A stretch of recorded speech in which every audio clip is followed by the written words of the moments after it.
Buenas tardes, mis queridos hermanos.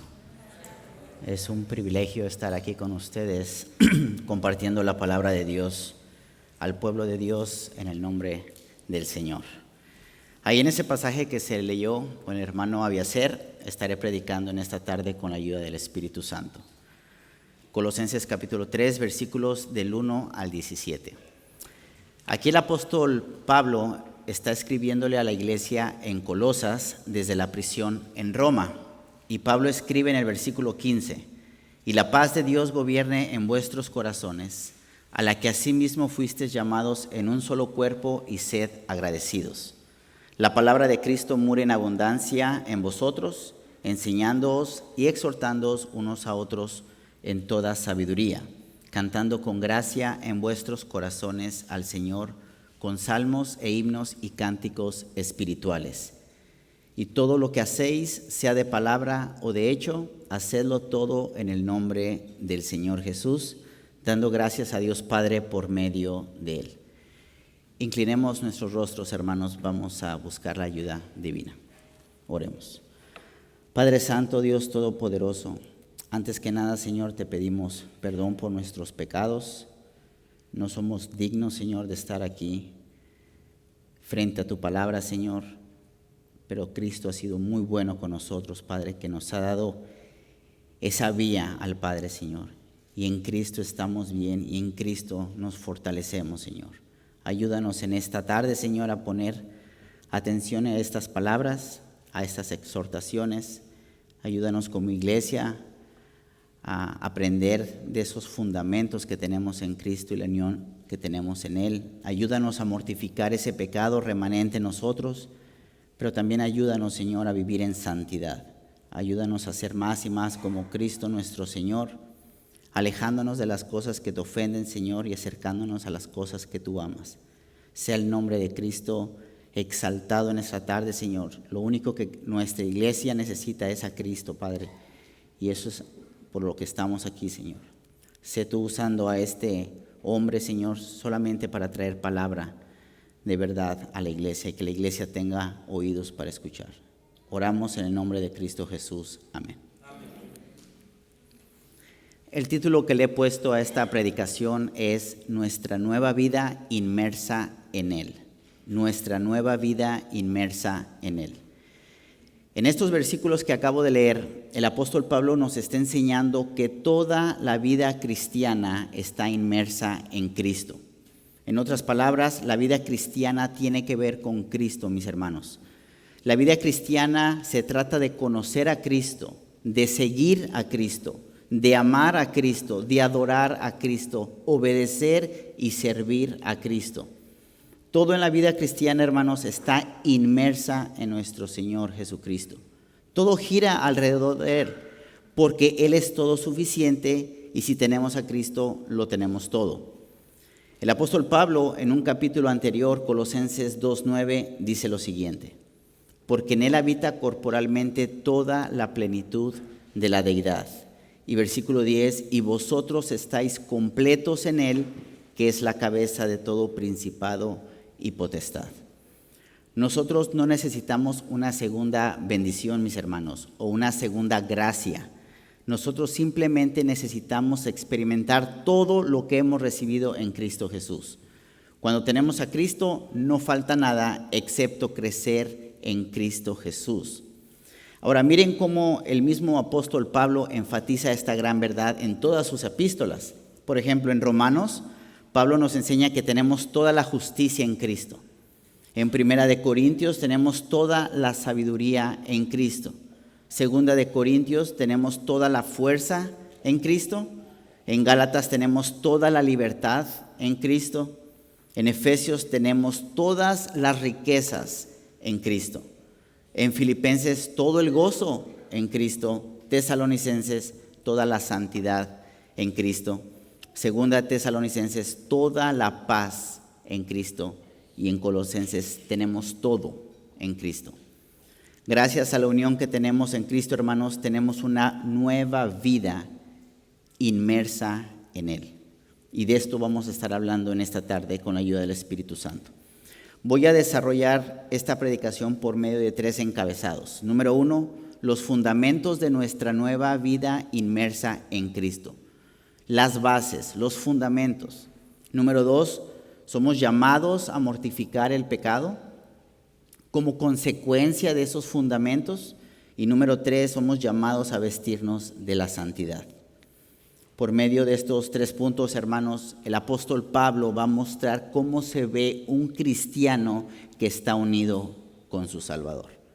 Cómo se debería ver un cristiano que tiene una nueva vida inmersa en él.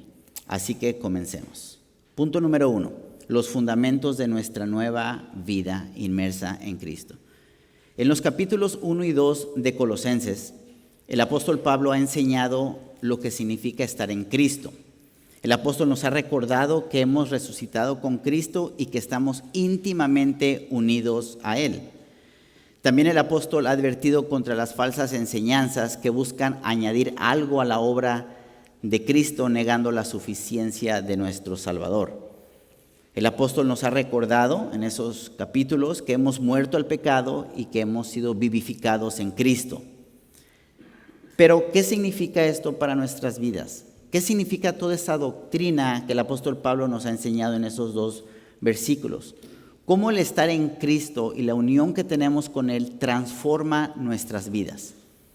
Bueno, el apóstol Pablo ha mostrado el indicativo en esos versículos 1 y 2 de Colosenses. Ahora nos va a mostrar los imperativos de dicha unión. Los primeros 2 capítulos de Colosenses están llenos de doctrina, hermanos. Doctrina que muestra quiénes somos ahora en Cristo. Y los animo a que la lean en su casa. Pero ahora en el capítulo 3 vamos a ver cómo debemos vivir en Cristo. Y lo primero que hace el apóstol Pablo en este capítulo 3 es recordarnos esos fundamentos de nuestra vida. Ahora podamos preguntarnos, ¿cuáles son esos fundamentos? Bueno, porque hemos resucitado con Cristo, versículo 1. Porque ya no somos las personas que una vez fuimos, hermanos, versículo 2. Porque nuestra vida está escondida en Cristo, versículo 3. Y un día seremos manifestados con Él en gloria, versículo 4. Voy a leer nuevamente estos versículos y después voy a abundar un poco en estos fundamentos. Si pues habéis resucitado con Cristo, buscad las cosas de arriba, donde está Cristo sentado a la diestra de Dios. Poned la mira en las cosas de arriba, no en las de la tierra, porque habéis muerto y vuestra vida está escondida con Cristo en Dios. Cuando Cristo, vuestra vida, se manifieste, entonces vosotros también seréis manifestados con Él en gloria. En el versículo 1, hermanos, el apóstol ha dicho una verdad absoluta, una verdad que realmente nos debe de llenar de gozo. Miren lo que dice. Si pues habéis resucitado con Cristo. Hermanos, cuando nuestro Señor Jesucristo resucitó de entre los muertos, los que estamos en Él, resucitamos con Él.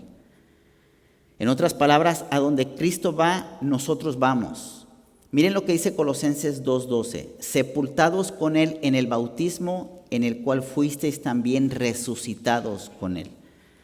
Si Cristo ascendió a su trono celestial y está sentado a la diestra del Padre, nosotros también lo hemos hecho con Él.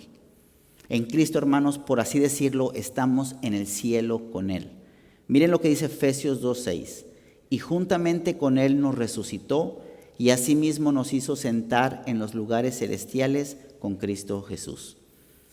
Y porque hemos resucitado con Cristo, hermanos, es natural buscar lo que Pablo está llamando aquí las cosas de arriba. Pablo no está hablando de tesoros físicos en el cielo, él está hablando de cosas que hacen que los reinos celestiales se miren maravillosos y gloriosos, porque ahí está Cristo. Las cosas de arriba es todo lo que deriva, hermanos, de estar en el lugar donde Cristo está. Pablo nos está instruyendo a meditar y a valorar las cosas donde está nuestro Salvador. Nosotros somos extranjeros en este mundo, somos peregrinos con un pasaporte celestial. Nuestra verdadera identidad, nuestro verdadero origen no es terrenal, hermanos, sino celestial. Nacimos en este mundo, pero como ya lo dijimos en Colosenses 2:20, hemos muerto con Cristo, ya no pertenecemos a este mundo. Un nuevo nacimiento espiritual significa que nuestra verdadera ciudadanía está en el cielo. Y si hemos resucitado con Cristo, lo cual lo hemos hecho, entonces somos una nueva persona en Él. Un verdadero cristiano está estrechamente identificado con su Salvador, que nuestra posición, nuestro destino, nuestra identidad están unidas a Él. Cuando Cristo murió en la cruz, nosotros morimos con Él y nuestra vieja identidad dejó de existir. Somos personas nuevas. Ya no estamos bajo el dominio del pecado como lo estábamos antes. Romanos 6, versículos 6 y 7, sabiendo esto, que nuestro viejo hombre fue crucificado juntamente con Él, para que el cuerpo de pecado sea destruido a fin de que no sirvamos más al pecado. Ya no estamos sirviendo al pecado porque ya no somos esclavos de él. Versículo 7, porque el que ha muerto ha sido justificado del pecado. Pero tampoco estamos bajo el control del mal. Gálatas 5:1, estad pues firmes en la libertad con que Cristo nos hizo libres y no estéis otra vez sujetos al yugo de esclavitud. Más bien, hermanos, miren lo que dice 2 Corintios 5:17. De modo que si alguno está en Cristo, nueva criatura es. Las cosas viejas pasaron, he aquí todas son hechas nuevas. Estamos hablando, hermanos, de los fundamentos de la vida cristiana. Esos fundamentos que vienen con la unión que tenemos con nuestro Salvador. De que hemos muerto con Cristo, pero que también hemos resucitado con Él. Romanos 6:5. Porque si fuimos plantados juntamente con Él en la semejanza de su muerte, así también lo seremos en la de su resurrección. Así que ser resucitados con Cristo, hermanos, es haber resucitado junto con Él. Aunque físicamente todavía estemos en esta tierra, espiritualmente hablando, nuestro nacimiento fue celestial, nuestro hogar está con Cristo y nuestras bendiciones están donde Cristo está. Efesios 1:3, bendito sea el Dios y Padre de nuestro Señor Jesucristo, que nos bendijo con toda bendición espiritual en los lugares celestiales en Cristo. En Cristo se encuentra nuestro destino final, mis queridos hermanos. Entonces, los que hemos muerto y resucitado con Él, naturalmente buscamos las cosas de arriba. Pregunta, ¿y qué es lo que debemos buscar? A Cristo, hermanos. A Cristo, debemos buscar a Cristo. Debemos buscar y seguir a Cristo. Debemos seguir a Cristo sin descansar, sin perderlo de vista. No debemos permitir que nuestra relación con nuestro Salvador disminuya o llegue a perder esa intensidad, sino que debemos mantenernos en comunión constante con Él. Y miren, mis hermanos, antes de pasar al segundo fundamento, que es el versículo 2, cuando Pedro y Juan estaban siendo juzgados ante el Sanedrín por predicar el evangelio, estos impresionaron a los jueces. Miren lo que dice Hechos 4:13. Entonces, viendo el denuedo de Pedro y de Juan, y sabiendo que eran hombres sin letra y del vulgo o del pueblo, se maravillaban y les reconocían que habían estado con Jesús. El Sanedrín identificó a estos hombres como diferentes. Si buscamos las cosas de arriba, hermanos, y las buscamos porque hemos resucitado con Cristo, si buscamos a Cristo de manera constante, de todo corazón, las personas que nos rodean verán que hay algo diferente en nosotros. Estas personas sabrán que tenemos una nueva vida y es una nueva vida que está inmersa en Cristo. La gente debería saber que nosotros hemos muerto y resucitado con nuestro Salvador y que somos de Él.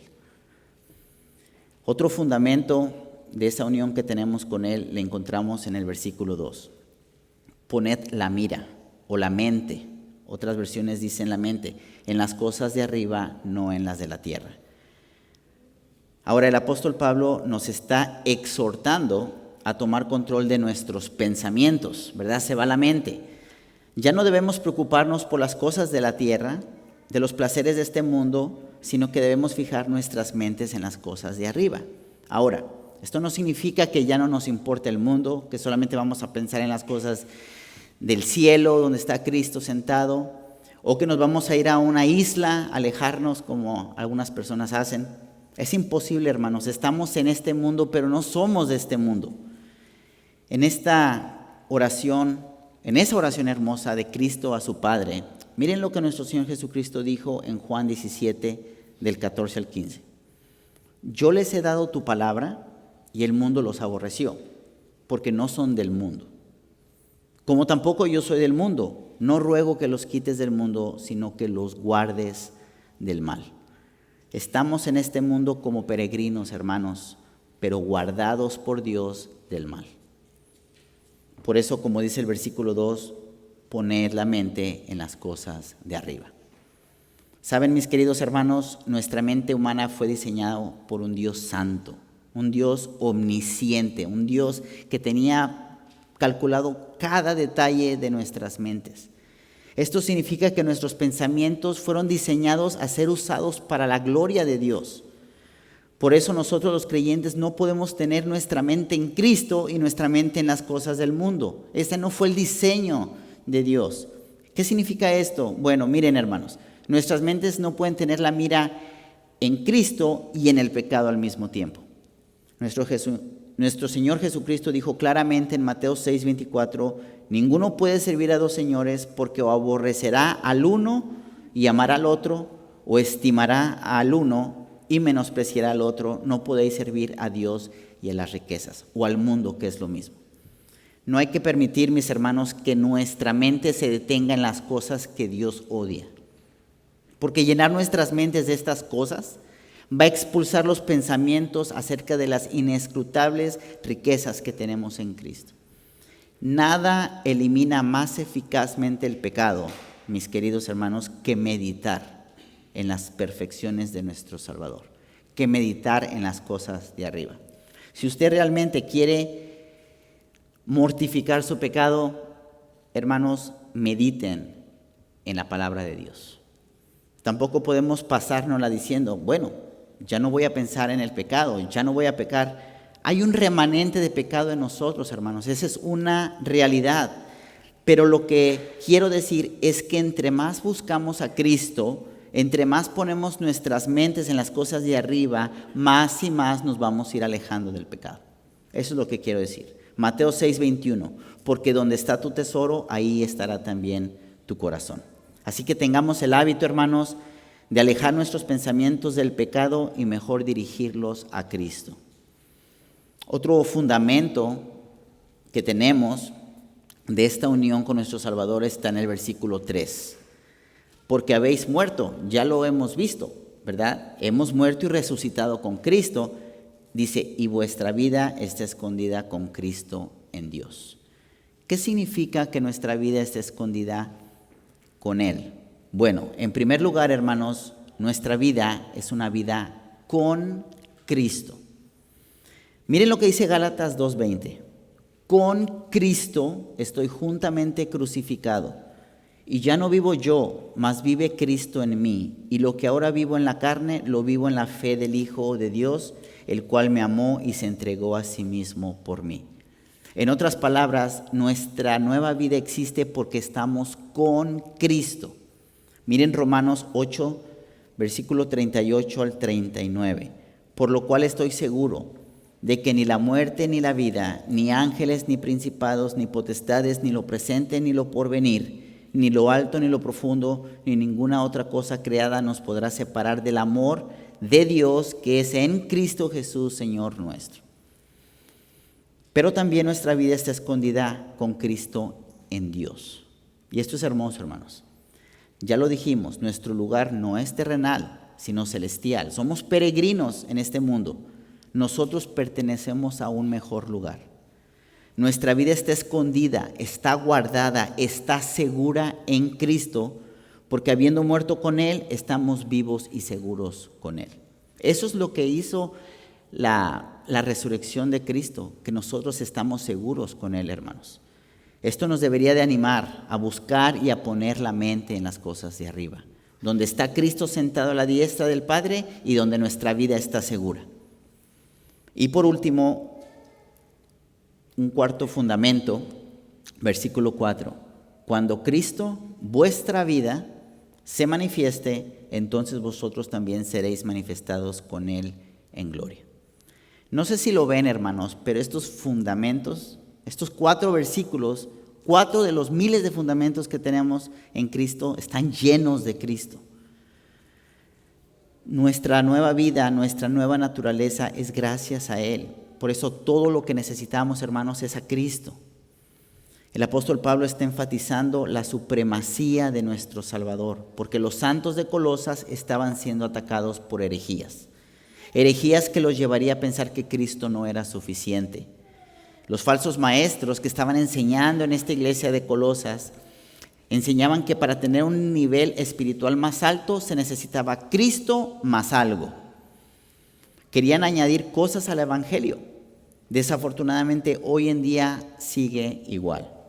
Hoy existe la idea de agregar experiencias espirituales al evangelio de nuestro Salvador. Se ha despojado a Cristo del lugar que le corresponde porque han llegado a creer que Cristo no es suficiente.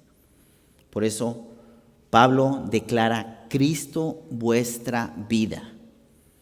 Y miren lo que dice Filipenses 1:21, porque para mí el vivir es Cristo y el morir ganancia. No hay nada mejor que podamos hacer, hermanos, que pasar nuestra vida al servicio de nuestro Rey. Y lo que es aún más maravilloso es que nuestro Salvador aparecerá y todos sus hijos vamos a aparecer con Él. Entonces vosotros también seréis manifestados con Él en gloria. Los hijos de Dios vamos a compartir, hermanos, ese triunfo que tenemos con nuestro Salvador. Miren lo que dice 1 de Juan 3:2. Amados, ahora somos hijos de Dios y aún no se ha manifestado lo que hemos de ser. Pero sabemos que cuando Él se manifieste, seremos semejantes a Él porque le veremos tal como Él es. Así que, hermanos, en estos 4 versículos hemos visto 4 fundamentos de la unión con Cristo. Es un duro desafío, pero al mismo tiempo es un maravilloso ánimo que tenemos. Por un lado, estamos llamados a controlar nuestra vida de pensamiento, ¿verdad? A tomar el control de ese mundo interior, alejándolo de todo lo indigno y centrándolo en Cristo. No es algo fácil, es una realidad, pero si estamos en Cristo y estamos con Él, es posible. Por otro lado, estas verdades nos recuerdan que nuestra nueva vida que está inmersa en Cristo no nos va a permitir conformarnos a las cosas de este mundo. Es hermoso, hermanos, ver cómo Dios hace toda la obra. Donde quiera que estemos, nuestra vida está donde Cristo está. Y tenemos la garantía de que cuando Cristo regrese a este mundo, nosotros también vamos a manifestarnos con Él en gloria. ¿Qué más podemos hacer, hermanos, sino buscar las cosas de arriba? Nuestra nueva vida está inmersa en Cristo porque hemos resucitado con Él, quien está sentado a la diestra del Padre. Porque hemos muerto y nuestra vida está escondida en Él, y porque Cristo es nuestra nueva vida y un día seremos manifestados con Él. Esta es la base, hermanos. Este es el fundamento de la unión que tenemos con Él. Y con esto en mente, esto nos lleva a nuestro segundo encabezado. Llamados a mortificar el pecado. Llamados a mortificar el pecado.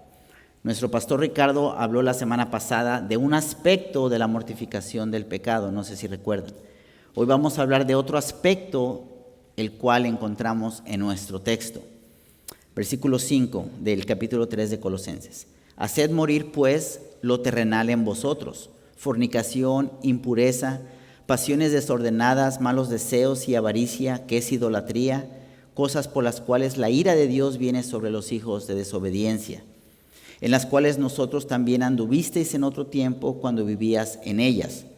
Pero ahora dejad también vosotros todas estas cosas: ira, enojo, malicia, blasfemia, palabras deshonestas de vuestra boca. No mintáis los unos a los otros, habiéndoos despojado del viejo hombre con sus hechos. Versículo 10. Y revestido del nuevo, el cual conforme a la imagen del que lo creó se va renovando hasta el conocimiento pleno, donde no hay griego ni judío, circuncisión ni incircuncisión, bárbaro ni escita, siervo ni libre, sino que Cristo es el todo y en todos. Cada uno de nosotros, hermanos, tenemos un enemigo. El apóstol Pablo describe a este enemigo como lo terrenal en nosotros. Ahora, pudiera surgir una duda. Bueno, acabamos de ver que todos y cada uno de los creyentes hemos muerto con Cristo, Colosenses 2:20, hemos resucitado con Él, Colosenses 2:12, y vuestra vida está escondida con Cristo en Dios, Colosenses 3:3. En otras palabras, hermanos, la persona que alguna vez fuimos ha dejado de existir. Y si ese es el caso, ¿qué queda que hay que hacer morir en nosotros? Como dice el versículo 5, haced morir pues lo terrenal en vosotros. Saben, hermanos, un verdadero creyente que ha sido regenerado, que el Espíritu Santo vive en él, sabe que hay algo dentro de él que se niega a morir completamente. Pregunta: si hemos sido crucificados con Cristo, como dice Gálatas 2:20, con Cristo estoy juntamente crucificado y ya no vivo yo, mas vive Cristo en mí, ¿por qué nuestras tentaciones son tan constantes? ¿Por qué seguimos pecando? Y para responder a esta pregunta quiero compartir con ustedes lo que el mismo Pablo nos dice referente a la relación que tenemos con el pecado. El apóstol Pablo habla del pecado como si fuera un señor que gobernaba tiempo pasado porque éramos esclavos al pecado. Nuevamente Romanos 6:6. Sabiendo esto, que nuestro viejo hombre fue crucificado juntamente con él, para que el cuerpo del pecado sea destruido, a fin de que no sirvamos más al pecado. Pero debido a que nuestro viejo hombre, la persona que cada uno de nosotros solía ser antes de ser convertidos, hermanos, está muerto, ya no somos sus esclavos. Ya el Señor del pecado, por así decirlo, ya no tiene control sobre nosotros. Muchas veces las personas pecan porque no le quieren creer a Dios de que ya no están esclavos al pecado. Habiendo muerto con Cristo, hermanos, ya no estamos bajo su autoridad. Esto es lo que los puritanos llamaban el pecado reinante. Y el reinado del pecado ha terminado. Más adelante en Romanos 6:14 leemos: porque el pecado no se enseñoreará de vosotros, pues no estáis bajo la ley, sino bajo la gracia. Sin embargo, esto no significa que el pecado no tenga que ver con nosotros, hermanos. Pablo enseña que aunque ya no tiene el control total sobre nosotros, el pecado existe todavía en nuestra naturaleza, en nuestra carne. Y esto porque nuestros cuerpos físicos, hermanos, aún no han sido glorificados. A esto se le llama el pecado restante, o como muchos de nosotros conocemos, el pecado remanente.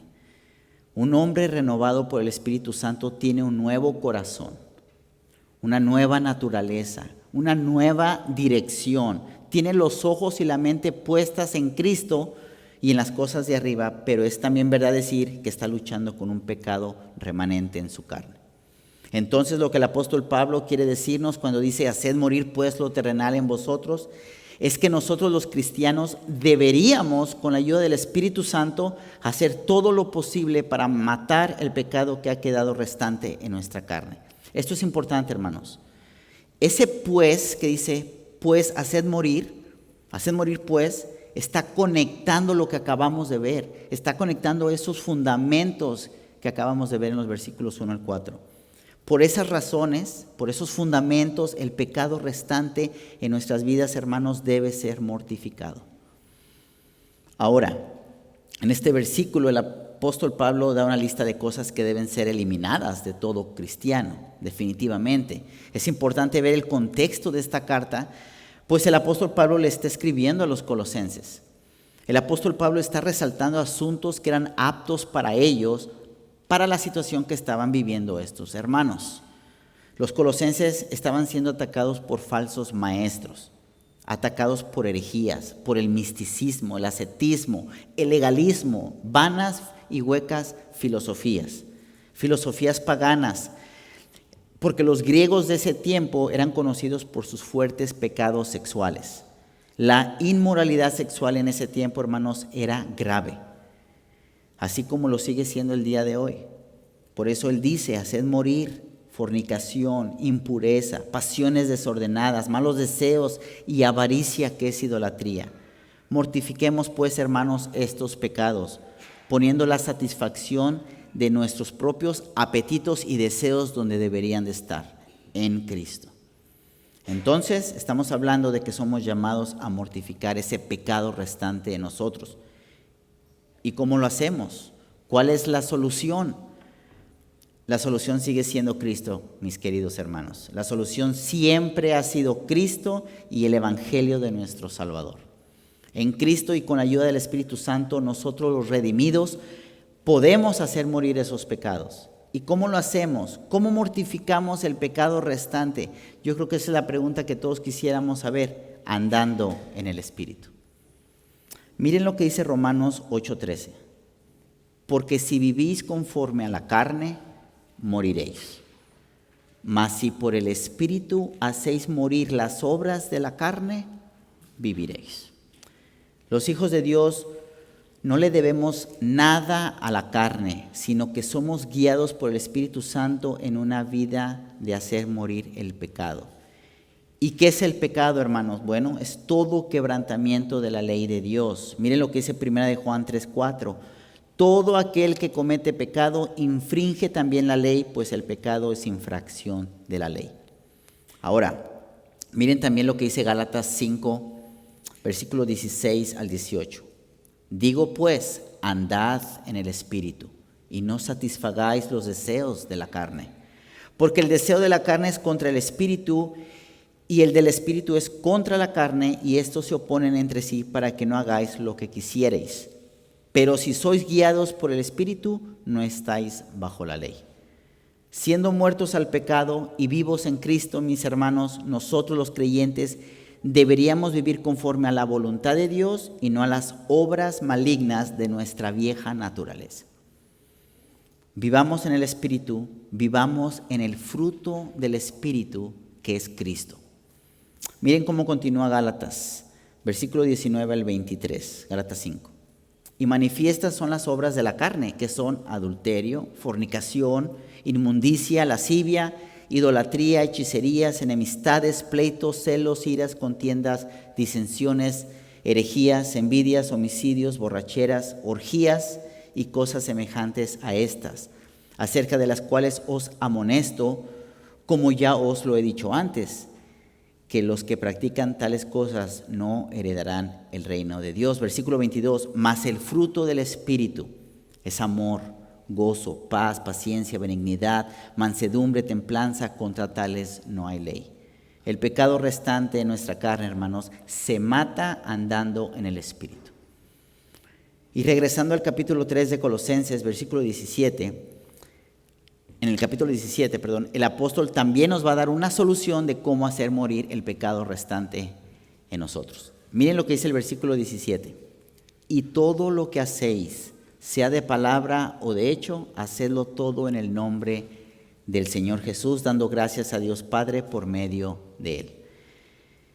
Esta es una de las motivaciones, hermanos, lo que acabo de leer, de la vida de un verdadero cristiano. Nuestras motivaciones es de que todo lo que hagamos, así sea palabra o de hecho, hacerlo en el nombre del Señor. Nosotros no vivimos para la adoración o afirmación del hombre, sino para que todas nuestras palabras, todos nuestros hechos exalten el nombre de Cristo. Por eso nosotros podemos hacer morir el pecado restante en nosotros, porque estamos en Cristo y todo lo que hacemos lo hacemos en el nombre del Señor. Ahora, veamos rápidamente dos razones que el mismo texto también nos da por la cual deberíamos hacer morir el pecado restante. Versículo 6. Cosas por las cuales la ira de Dios viene sobre los hijos de desobediencia. Aquí no está diciendo que los creyentes que caen en alguno de estos pecados que vimos en el versículo 5 puedan perder su salvación y volver a ser responsables del juicio de Dios. Eso no es lo que dice el texto, hermanos. Más bien, alabado sea nuestro Señor Jesucristo, de que el verdadero creyente nunca jamás tendrá que temer a la ira de Dios. No por lo que hicimos nosotros, sino por lo que hizo Él. Pero lo que sí está diciendo el texto es que los incrédulos merecen la justa ira de Dios. En otras palabras, la vida de un creyente no debe estar caracterizada por aquellas cosas por las cuales está la ira de Dios. Nosotros ya no somos hijos de desobediencia, mis hermanos, somos ahora hijos adoptados y amados. Y la segunda razón que nos da el apóstol Pablo, más bien es una exhortación, es el versículo 7, en las cuales vosotros también anduvisteis en otro tiempo cuando vivíais en ellas. Pregunta: si el pecado no nos hizo ningún bien la primera vez, entonces ¿por qué ocuparnos en él ahora, hermanos? Por eso los pecados que hemos mencionado, el mundo está en rebelión contra Dios. Pero estos pecados están en tiempo pasado para nosotros los cristianos. El verdadero cristiano no debe vivir como viven los hijos de desobediencia. Ahora, es posible y es triste, hermanos, que alguno de estos pecados puedan ocasionalmente marcar la vida de algún creyente, pero este no es el andar de un cristiano. Esa no es nuestra forma de vivir. Miren lo que dice Efesios 2:2, en los cuales anduvisteis en otro tiempo, siguiendo la corriente de este mundo, conforme al príncipe de la potestad del aire, el espíritu que ahora opera en los hijos de desobediencia. Anduvimos en otro tiempo en ellos, cuando estábamos en enemistad contra Dios, pero nuevamente gracias sean dadas a nuestro Señor Jesucristo, que Él nos liberó y nos bendijo con todas esas bendiciones espirituales. Ahora, el apóstol Pablo da una segunda lista, una lista de cosas que de igual manera debemos dejar. Esta es una lista que va de adentro para afuera. La primera era de afuera para adentro. No sé si lo vieron. Miren lo que dice el versículo 8. Pero ahora dejad también vosotros todas estas cosas: ira, enojo, malicia, blasfemia, palabras deshonestas en vuestra boca. La ira y el enojo, hermanos, son actos que pertenecían a nuestra vieja naturaleza. Hay personas que miran la ira como un enojo interior y ellos ven el enojo como la descarga de esa ira interior. Así es como muchas personas relacionan y hasta justifican este pecado de la ira. Pero debemos ser cuidadosos antes de dar paso a la ira, hermanos, porque casi siempre viene mezclada con intereses personales. Santiago 1:20, porque la ira del hombre no obra la justicia de Dios. La lista continúa con malicia, y la malicia es ese tipo de crueldad que utiliza las palabras como armas. Alejémonos de esas cosas, hermanos. Eso era cuando éramos antes esclavos al pecado. La blasfemia, en este caso, se refiere a esas palabras maliciosas contra otros, especialmente dentro de la iglesia, porque estamos en ese contexto. Pero yo creo que la mejor palabra es calumnia, dejar la calumnia. Continúa con palabras deshonestas de vuestra boca. Este es el pecado de hablar con desprecio de otras personas. Estos son los pecados que se nos llama a dejar. Despojémonos de estas cosas, mis queridos hermanos. Y Pablo termina con una advertencia en el versículo 9. No mintáis los unos a los otros, habiéndoos despojado del viejo hombre con sus hechos. El pecado, ya sea que se mencione o no en estas dos listas que acabo de leer, hermanos, debe de ser eliminado. ¿Por qué?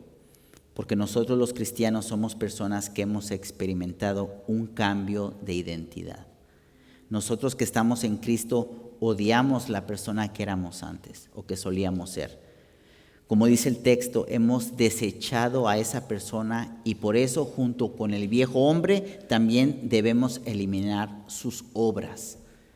Solíamos ser esas personas, pero ya no lo somos. Por la gracia y misericordia de Dios tenemos una nueva identidad. Tenemos un traje nuevo, hermanos. Y el traje viejo que teníamos ya no nos conviene. Hay que desecharlo, hay que quitarlo.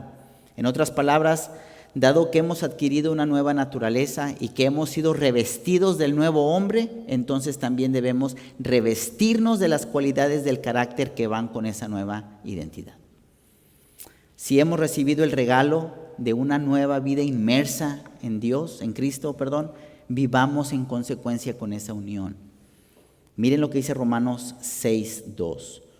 Porque los que hemos muerto al pecado, ¿cómo viviremos aún en él? Y esto nos lleva a nuestro tercero y último encabezado.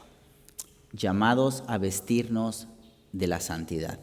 Versículo del 12 al 17 de Colosenses 3. Aquí vemos un pues más. Vestidos pues como escogidos de Dios, santos y amados, de entrañable misericordia, de benignidad, de humildad, de mansedumbre, de paciencia, soportándoos unos a otros y perdonándoos unos a otros si alguno tuviere queja contra otro. De la manera que Cristo os perdonó, así también hacedlo vosotros. Y sobre todas estas cosas, vestidos de amor, que es el vínculo perfecto. Y la paz de Dios gobierne en vuestros corazones, a la que asimismo fuisteis llamados en un solo cuerpo, y sed agradecidos. La palabra de Cristo more en abundancia en vosotros, enseñándoos y exhortándoos unos a otros en toda sabiduría, cantando con gracia en vuestros corazones al Señor con salmos e himnos y cánticos espirituales. Y todo lo que hacéis, sea de palabra o de hecho, hacedlo todo en el nombre del Señor Jesús, dando gracias a Dios Padre por medio de Él. Seguimos siendo exhortados por el apóstol Pablo, mis hermanos, a que seamos lo que ahora somos. Un verdadero cristiano, ya sea del tiempo de los colosenses, o de este siglo, o de este tiempo, ha pasado por un cambio y ya no es quien él era. Habiendo muerto con Cristo, ya no somos las personas que fuimos una vez. En cambio, hemos resucitado con Él y somos una persona completamente nueva. El cambio es radical, hermanos, en otras palabras. Aunque todavía tenemos un remanente de pecado, ya no somos esclavos a Él, ni pertenecemos a Él. Ahora estamos escondidos con Cristo en Dios. Un cristiano, entonces, no es una persona común y corriente. Un cristiano tiene un estatus especial y su comportamiento debe reflejar ese nuevo estatus. Ya hemos visto que gracias a la unión que tenemos con Cristo, el pecado restante en nuestras vidas debe ser mortificado, ¿verdad? Ahora vamos a ver las cosas positivas. Ahora vamos a ver las cosas que hay que hacer. Ya vimos lo que hay que dejar, ahora veamos lo que hay que hacer. Así como ciertos pecados, ciertos pensamientos, ciertas acciones deben ser eliminadas, es igualmente cierto que el cristiano desarrolle nuevos hábitos, nuevos pensamientos, nuevas acciones, nuevas obras. Hay que reemplazar lo que desechamos, hermanos. Mientras que el viejo hombre debe ser despojado, Colosenses 3:9, el nuevo hombre debe ser revestido, Colosenses 3:10. Veamos rápidamente lo que significa adoptar un estilo de vida cristiano o ser vestidos de santidad. Pero antes me gustaría resaltar una verdad absoluta, hermanos. Una verdad que la conocemos, una verdad que nos deberíamos de gozar cuando la escuchemos. Todos los santos, todos los creyentes que han sido redimidos, ya estamos vestidos de Cristo. Esto es importante, hermanos. Romanos 3:22, la justicia de Dios por medio de la fe en Jesucristo para todos los que creen en Él. Nosotros ya estamos vestidos de santidad. En el momento de nuestra conversión, cada uno de los hijos de Dios fuimos revestidos de Cristo. Todo verdadero creyente ya está vestido de la justicia de nuestro Salvador. Hay una distinción entre justificación, la cual tenemos en Cristo, ese es para siempre, hermanos, y la santificación, que es un proceso continuo. Estamos hablando de la santificación. De eso estamos hablando, de revestirnos de santidad, de vivir en santidad, no para ser salvos, sino porque ya somos salvos. Versículo 12, vestidos pues como escogidos de Dios, santos y amados, de entrañable misericordia, de benignidad, de humildad, de mansedumbre y de paciencia. Miren, hermanos, lo primero que hace el apóstol Pablo, y es hermoso, es recordarnos que somos escogidos de Dios. Nadie jamás, hermanos, llegó o va a llegar o podrá ser un cristiano por su propia elección. Jamás. Efesios 1:4 dice que Dios nos escogió, según nos escogió Él antes de la fundación del mundo, para que fuésemos santos y sin mancha delante de Él. Y esto es algo hermoso, hermanos, porque el ser escogidos de Dios también significa ser amados. Si ustedes fueron escogidos por Dios, ustedes también son amados por Él. Pero también el texto nos recuerda que somos santos, que somos diferentes, hermanos, somos apartados, que somos otras personas. En este caso somos la persona, ya no somos las personas que éramos antes, hemos sido cambiados. Pero también el texto nos recuerda, Y en sí, hermanos, esta es la razón por la cual Dios nos escogió, para ser santos. Como dice Efesios 1, para ser santos y sin mancha delante de Él. Efesios 1:4, perdón. Y esto significa, hermanos, que cada uno de sus escogidos ha sido lavado con la sangre del Cordero. Ahora somos parte de un real sacerdocio. Miren lo que dice 1 Pedro 2:9. Mas vosotros sois linaje escogido, real sacerdocio, nación santa, pueblo adquirido por Dios, para que anunciéis las virtudes de aquel que os llamó de las tinieblas a su luz admirable. Antes estábamos en las tinieblas, ahora estamos en su luz admirable. Somos elegidos por un Dios santo, hechos santos gracias a la obra redentora de nuestro Señor Jesucristo, y somos objeto de ese amor especial que Él tuvo por nosotros. ¿No creen que esto es suficiente, hermanos, para revestirnos de santidad? De revestirnos del nuevo hombre. Colosenses 3:10, y revestido del nuevo, el cual conforma la imagen del que lo creó, Cristo, fuimos creados a la imagen de Cristo, se va renovando hasta el conocimiento pleno. Ahora, el apóstol Pablo da una lista de 5 cualidades o 5 virtudes de las cuales el cristiano debe vestirse. La lista dice: entrañable misericordia. Dios es misericordioso, hermanos, gloria a Dios por eso. Y de la misma forma que hemos recibido de su misericordia, podemos dar de lo que hemos recibido. Segunda de Corintios 1:3, bendito sea el Dios y Padre de nuestro Señor Jesucristo, Padre de misericordias y Dios de toda consolación. La misericordia, hermanos, es lo que nos hace diferente a los demás. Santiago 2:12-13, así hablad y así haced como los que habéis de ser juzgados por la ley de la libertad, porque juicio sin misericordia se hará con aquel que no hiciere misericordia, y la misericordia triunfa sobre el juicio. Y en Lucas 6:36, sed pues misericordiosos como también vuestro Padre es misericordioso. Un corazón misericordioso, hermanos, es un corazón compasivo. Una segunda virtud que encontramos aquí en esta lista es benignidad o bondad, lo opuesto a la malicia que vimos en el versículo 8. Igual que la misericordia, hermanos, esta también es una cualidad que le pertenece a Dios. Es uno de sus atributos que es compartido a nosotros. Y porque Dios es bueno, somos llamados a vestirnos de bondad o de benignidad. El Salmo 34:8 dice: gustad y ved que es bueno Jehová, dichoso el hombre que confía en Él. Y por excelencia, a través del Evangelio de nuestro Señor Jesucristo, se manifestó la bondad y el amor de Dios. Tito 3:4, pero cuando se manifestó la bondad de Dios nuestro Salvador y su amor para con los hombres.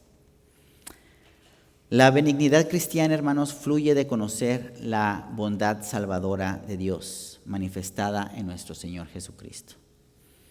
La tercera virtud es la humildad. Recordemos que estos santos en Colosas estaban impregnados del paganismo. Para la mayoría de los paganos, la humildad no era una virtud, era una debilidad. Ellos decían que el hombre humilde no tenía valor. Ellos necesitaban gente fuerte, gente espiritual, gente con culto a los ángeles, el misticismo. Ellos decían que entre más uno espiritualmente crecía, era mucho mejor. E inclusive estos falsos maestros, ellos veían ofensivo que un Salvador fuera crucificado, que se haya humillado a ese grado. Un Salvador no podía ser humilde. Y es lo que ellos siguen creyendo los judíos hoy en día. ¿Cómo podía alguien que era verdaderamente Dios aceptar tal humillación? Pero sin embargo, hermanos, la humildad es la voluntad de Dios para todo su pueblo. Miqueas 6:8, oh hombre, Él te ha declarado lo que es bueno y que pide Jehová de ti, solamente hacer justicia y amar misericordia y humillarte ante tu Dios. Por eso la humildad, hermanos, está muy relacionada con el hecho de que tenemos un Salvador que es humilde. Filipenses 2:3, nada hagáis por contienda o por vanagloria, antes bien con humildad, estimando cada uno a los demás como superiores a él mismo. Versículo 5, haya pues en vosotros este sentir que hubo también en Cristo Jesús. Versículo 7, sino que se despojó a sí mismo tomando forma de siervo, hecho semejante a los hombres. Literalmente se vació de sí mismo, Cristo no puso a un lado su deidad, más bien este texto resalta la humildad de nuestro Salvador. Aquí nos encontramos cara a cara con el milagro de la maravilla de la encarnación de Cristo, el Hijo eterno de Dios que no tuvo el ser igual a Dios como algo a que aferrarse, en misericordia tomó forma de hombre como siervo. Cristo es el ejemplo más hermoso que tenemos. Y primera de Pedro 5:5 dice, igualmente jóvenes, estad sujetos a los ancianos y todos sumisos unos a otros, revestidos de humildad, porque Dios resiste a los soberbios y da gracia a los humildes. La lista continúa, hermanos, con mansedumbre. La mansedumbre es hermosa porque la mansedumbre es un aspecto del Espíritu Santo, del fruto del Espíritu Santo que vimos en Gálatas 5:23. Pero es interesante que esta virtud solo ocurre cuando el Espíritu Santo obra en un creyente, porque la mansedumbre no surge de manera natural. Un hombre natural que está en su pecado no tiene esa mansedumbre de la que estamos hablando.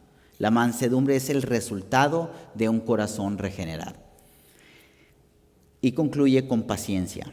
Saben, hermanos, si Dios no fuera paciente, nadie podría ser salvo. Segunda de Pedro 3:15 dice, y tened entendido que la paciencia de nuestro Señor es para salvación. Ahora, esta cualidad de la paciencia se explica o se ve con más detalle en el versículo 13. Miren lo que dice el versículo 13. Soportándoos unos a otros y perdonándoos unos a otros, si alguno tuviere queja contra otro, de la manera que Cristo os perdonó, así también hacedlo vosotros. La paciencia es la que nos ayuda a soportarnos y a perdonarnos los unos a los otros, hermanos. La paciencia nos permite depender en Cristo y de esa manera poder perdonar como Cristo perdonó. Por eso pidamos que Dios nos dé paciencia, especialmente con nuestros hermanos. Esto nos recuerda a la iglesia de Corintio, 1 Corintios 6:7. Así que, por cierto, es ya una falta en vosotros que tengáis pleitos entre vosotros mismos. ¿Por qué no sufrís más bien el agravio? ¿Por qué no sufrís más bien el ser defraudados? Tenemos la fortaleza del Señor para responder con paciencia, hermanos, y en completa confianza del poder y de los propósitos de Dios. Y miren también lo que dice Romanos 2:7, vida eterna a los que, perseverando en bien hacer, buscan la gloria y honra e inmortalidad. Aquí está la descripción de un creyente que vive en santidad, hermanos. Su fe es evidente por su vida de proseguir a la meta de la santidad. Filipenses 3:14, prosigo a la meta, al premio del supremo llamamiento de Dios en Cristo Jesús. Estamos hablando de vestirnos del nuevo hombre, de vestirnos de la santidad, de vestirnos de Cristo, hermanos. Entre más conozcamos, entre más dependamos, entre más confiemos, entre más busquemos a Cristo, más y más nos vamos a parecer a Él. Versículo 14. Y sobre todas estas cosas, vestidos de amor, que es el vínculo perfecto. Esta ropa espiritual de amor, hermanos, por así decirlo, debe ponerse sobre todas las cosas.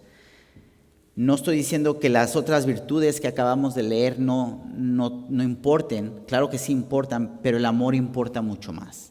El resultado de tener el Espíritu Santo morando en nosotros es el fruto del Espíritu, mas el fruto del Espíritu es amor, gozo, paz, paciencia, benignidad, bondad, fe, mansedumbre. Este fruto del Espíritu, hermanos, es como un manojo de uvas donde el amor se menciona primero. El amor, todo lo demás viene de ese amor que hemos recibido. Primera de Corintios 13, del 1 al 3. Si yo hablase lenguas humanas y angélicas, y no tengo amor, vengo a ser como metal que resuena o címbalo que retiñe. Y si tuviese profecía y entendiese todos los misterios y toda ciencia, y si tuviese toda la fe de tal manera que trasladase los montes y no tengo amor, nada soy. Y si repartiese todos mis bienes para dar de comer a los pobres, y si entregase mi cuerpo para ser quemado y no tengo amor, de nada me sirve. Y este amor, hermanos, es el vínculo perfecto. En la versión de la Biblia de las Américas lo traduce como vínculo de unidad. Y es que el amor es lo que nos mantiene unidos como iglesia, hermanos. Esa unión que tenemos en Cristo, por amor a lo que Él hizo por nosotros, ahora es ese amor el que nos mantiene juntos. Pablo continúa en el versículo 15, y la paz de Dios gobierne en vuestros corazones, la paz a la que asimismo fuisteis llamados en un solo cuerpo, y sed agradecidos. Esa paz es de origen celestial, hermanos, es la paz de Dios. No es una paz que nosotros generamos, no es una paz que obtenemos de algún lugar, de algún mérito, es la paz que viene de Dios. La paz interna del corazón solo es posible gracias a lo que Cristo ha hecho en nosotros. Él nos reconcilió cuando éramos enemigos. Cuando el Espíritu Santo hace la obra de salvación, ahora el creyente ya no está en enemistad contra Dios. Ahora estamos en paz con Él. Y lo que es hermoso es que la paz de Dios protege nuestro corazón, hermanos. Esto es interesante. Miren lo que dice Filipenses 4:7. Y la paz de Dios, que sobrepasa todo entendimiento, guardará sus corazones y sus mentes en Cristo Jesús. Esa paz es sobrenatural. Ahora, la paz es un don de Dios y tiene un papel muy importante para mantenernos unidos como iglesia. El hecho de que una iglesia esté en paz con Dios debería de animarnos a no hacer nada, hermanos, que amenace esa preciosa paz que tenemos gracias a Cristo. Los falsos maestros en Colosas estaban amenazando la paz de esta iglesia al crear un ambiente donde los espiritualmente hablando descartaban o alejaban a los demás por no ser espirituales. Por eso el versículo 15 continúa, a la que asimismo fuisteis llamados en un solo cuerpo, y sed agradecidos. Si mantenemos nuestras vidas unidas con acciones de gracias y recordando todo lo que Cristo ha hecho y todo lo que Cristo es, vamos a disfrutar de esa paz que tenemos con Cristo, hermanos. Más bien estaremos viviendo vidas piadosas llenas de amor y de comunión. Eso es lo que hace la paz de Dios. Hace un ámbito donde podemos vivir vidas piadosas. Versículo 16. La palabra de Cristo more en abundancia en vosotros, enseñándoos y exhortándoos unos a otros en toda sabiduría, cantando con gracia en vuestros corazones al Señor con salmos e himnos y cánticos espirituales. Empapémonos, saturémonos, llenémonos de la palabra de Dios, mis hermanos. Esa es la mejor forma de vestirnos de santidad. Efesios 5:18 dice, no os embriaguéis con vino, en lo cual hay disolución, antes bien sed llenos del Espíritu. Si descuidamos la palabra de Dios, vamos a estar en un gran peligro, hermanos.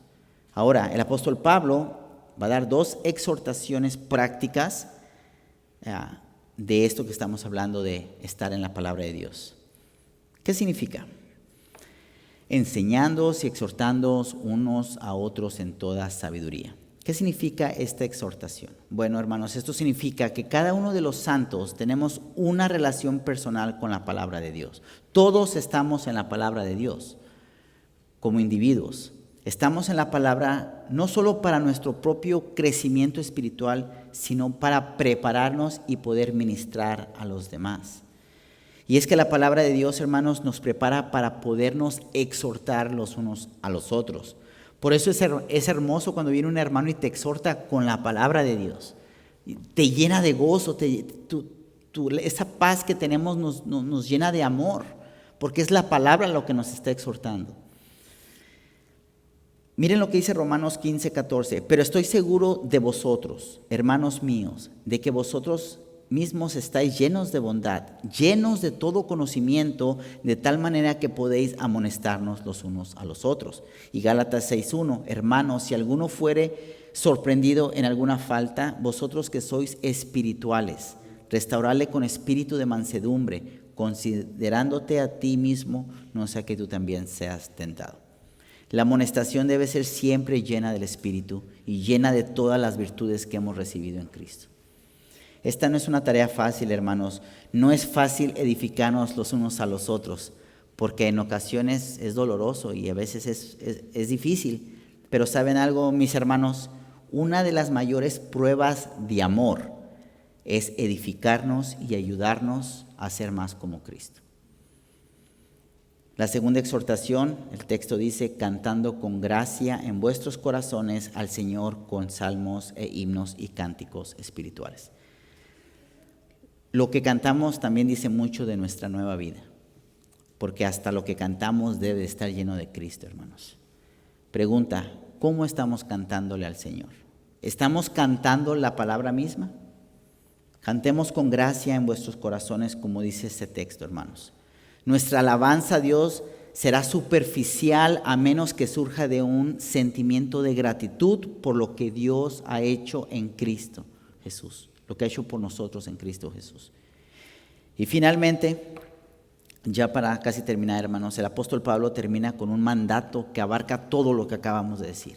Todo lo que acabamos de decir, desde los fundamentos hasta cómo mortificar el pecado, hasta cómo vivir en la santidad, lo vemos en el versículo 17. Y todo lo que hacéis, sea de palabra o de hecho, hacedlo todo en el nombre del Señor Jesús. En este versículo se cubren todos los aspectos de la vida del creyente. Hemos sido llamados a vestirnos de ciertas cualidades, a vivir juntos en amor y paz, a dejar que la palabra de Dios abunde en nosotros y hasta cantar la palabra de Dios. Ahora el llamado, hermanos, es poner cada momento, cada acción bajo el señorío de Cristo. Porque lo que nos motiva a vivir la vida que somos llamados a vivir es Cristo. Así sea para hacer morir el pecado restante en nosotros, como para vestirnos del nuevo hombre, hermanos, todo lo hacemos en el nombre del Señor. Porque es el Señor quien hace la obra. Es en Cristo Jesús que podemos vestirnos del nuevo hombre. Que ninguna parte de nuestra vida, hermanos, esté exenta de Él. Cristo es suficiente y es todo lo que necesitamos. Dos aplicaciones rápidamente para terminar. Querido santo que has sido cubierto por la sangre preciosa de Cristo, has muerto y resucitado juntamente con Él, y en Él estás completo. No necesitas nada más. Hoy has sido recordado de los fundamentos de la unión que tienes con tu Salvador. Fuiste recordado a mortificar el pecado restante en ti. Fuiste recordado a vestirte del nuevo hombre que está íntimamente inmerso con Cristo.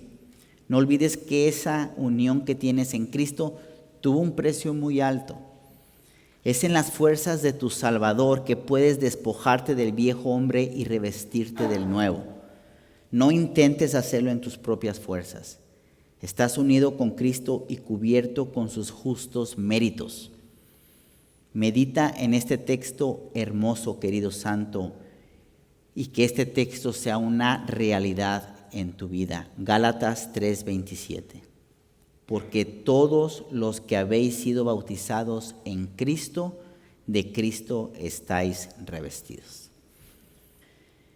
Y tú, amigo, que estás sin Cristo, tú no puedes despojarte del viejo hombre, ni tampoco puedes vestirte del nuevo, porque tú estás en enemistad con Dios.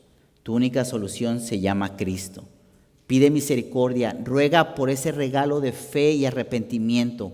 Corre a la cruz. Pídele a Dios que su gracia te toque para poder ser salvo de su ira. Solamente en Cristo tienes todo: salvación, vida eterna, nueva vida, santificación, redención, justificación, glorificación. Y sin Cristo no tienes nada. Que Dios tenga misericordia de ti. Oremos. Señor Padre Santo, nuevamente te damos gracias, Señor, por Cristo Jesús. Gracias porque en Él estamos completos, en Él estamos llenos. No necesitamos nada más que seguir creciendo en tu palabra, Señor, para conocer mejor a nuestro Salvador. Para que conociendo más a nuestro Señor por medio de tu palabra y de esos medios de gracia que tú nos has dado, podamos mortificar el pecado restante en nosotros, Señor. Ayúdanos, Padre, a revestirnos del nuevo hombre, ese nuevo hombre que esté impregnado de Cristo, Señor. Ayúdanos a ser más y más como nuestro Salvador. Ayúdanos a amarnos los unos a los otros, porque estamos unidos a Él. Y ese vínculo perfecto del amor nos une, porque la sangre preciosa de un cordero fue rociada en nosotros para ser cubiertos de su justicia. Ayúdanos, Padre, perdona nuestros pecados.